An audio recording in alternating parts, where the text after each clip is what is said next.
সরকার পরীক্ষা যখন দেয় খালি প্রশ্নপত্র আউট হয়, কয় এইবারকার পরীক্ষা বাতিল, খালি আউট হচ্ছে প্রশ্নপত্র বাতিল। আর আল্লাহ প্রশ্নর আগে উত্তর আউট করে দিয়েছে। এই উত্তর আউট করার পর তারা ফেল করবি, কমতা পেটন হবে না কি ভাই? এখন আসেন, আসল কথা এখন হবি, শুনতে রাজি আছেন তো?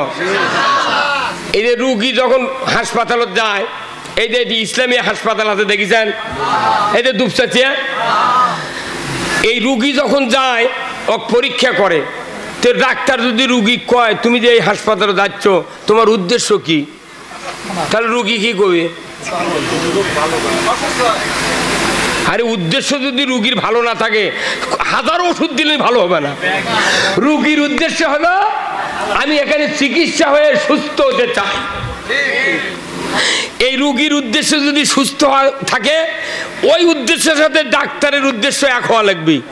তাহলে ডাক্তার ওষুধ লিখবি, রুগী ওই ওষুধ খেলে অবশ্যই ভালো হবে। উদ্দেশ্য যদি ঠিক না থাকে, ওষুধ খালে মুখ দিয়ে যাবি, পাশা দিয়ে পরে যাবি, কিচ্ছু হবে না।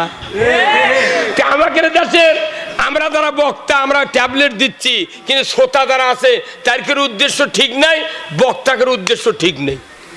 সেই জন্য কান দেয় শোনে উমিন্দা বাইরে হয়ে যায়। তাহলে উদ্দেশ্য কি হওয়া লাগবে? এক। কার উদ্দেশ্য? আল্লাহর উদ্দেশ্য। রসুলের উদ্দেশ্য আল্লাহর উদ্দেশ্য এক, কিন্তু বান্দার উদ্দেশ্য রসুলের সাথে মিল নাই, আল্লাহর সাথে মিল নাই। কি? তাহলে এখন এই মিল শুনবে।